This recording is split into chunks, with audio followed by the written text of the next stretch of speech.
Coming up, we'll tell you why Georgia's defense may be historically good. But first, we take a look at the AP Top 10 from this week, brought to you by Goodyear.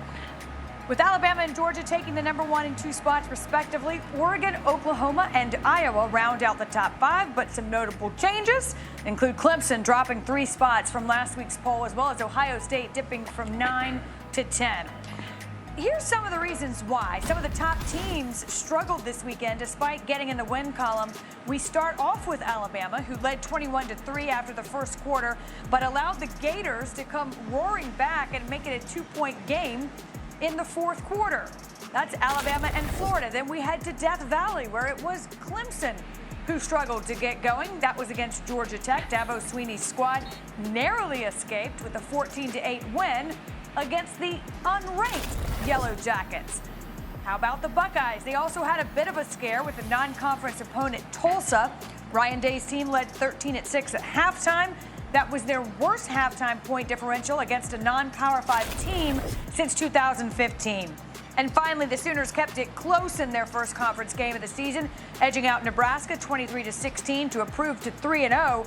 The 23-point score, the lowest Oklahoma has recorded under Lincoln Riley. So they get the job done, but not necessarily in deciding fashion, David. So when you look at these top 10 teams, which one has you most concerned going forward? Clemson. I think Clemson's offensive line, quarterback play, running back, wide receiver, all of it working together. It's not Clemson-like. So it's been a struggle, and I don't know. They can fix it, and they can get it going in the right direction, but it's just been a struggle to start watching the season. It's just so so uncharacteristic. And it's not going to be a high-flying offense like we've seen in the past by the end of the season, but it's got to be a better-than-good offense at the end of the season with all the speed and highly recruited guys they have with Shipley and DJ Uiagalelei. So I think it's Clemson for me. Yeah, David, Clemson was a close choice for me, but I'm going with Ohio State. Usually, it seems like Ohio State, even in their best years, they kind of played down to their competition on offense. And obviously, C.J. Stroud, a young quarterback, he's had some whips here. But with that defense, they are giving up hundreds upon hundreds upon hundreds of yards against teams that they probably shouldn't be doing that against. Obviously, they switched defensive play callers this past week. Kerry Combs gave them up to Matt Barnes.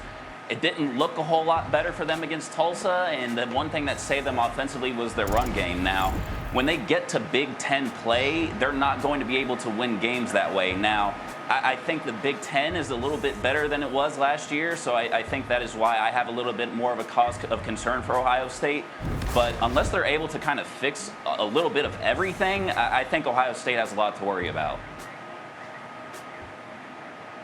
All right, Harry, let me ask you this. There's two sides to this coin because these teams, look, let's be clear. They did win on Saturday. So among these top-ranked teams, who do you have the most confidence in, despite maybe you could call it a shaky start?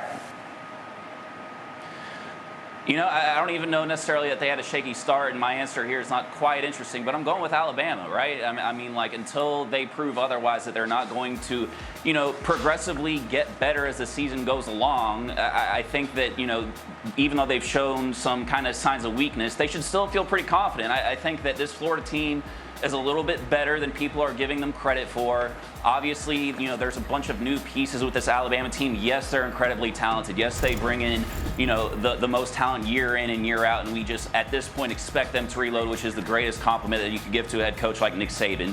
And, of course, speaking of which, he still is their head coach. I think that, a lot of coaches are able to point out the things that they need to improve with their squad. He is better at getting their guys to execute them, and that's why I've got Alabama.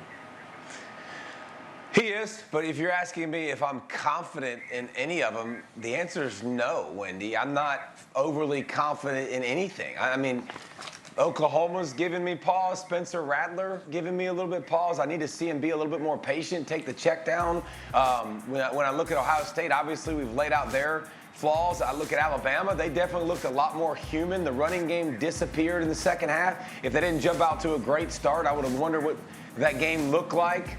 So you still got Clemson with their flaws. So I think everybody's flawed. This is great, by the way. This is awesome for college football because at this point we're like, all right, Alabama and Clemson, we know they're in, Wendi. Let's talk about the other teams. That's what we do every year at this time. So this is daggum awesome that we get this opportunity to say everybody's got flaws. Maybe anybody can win on any given Saturday. That is beautiful. I think it's fantastic. And listen, I'm a Clemson fan, but I could not agree more. In terms of college football, this is what we want to see, that sort of parity that we haven't seen in quite some time. Let's see how it plays out. Thanks for watching ESPN on YouTube. For live streaming sports and premium content, subscribe to ESPN+.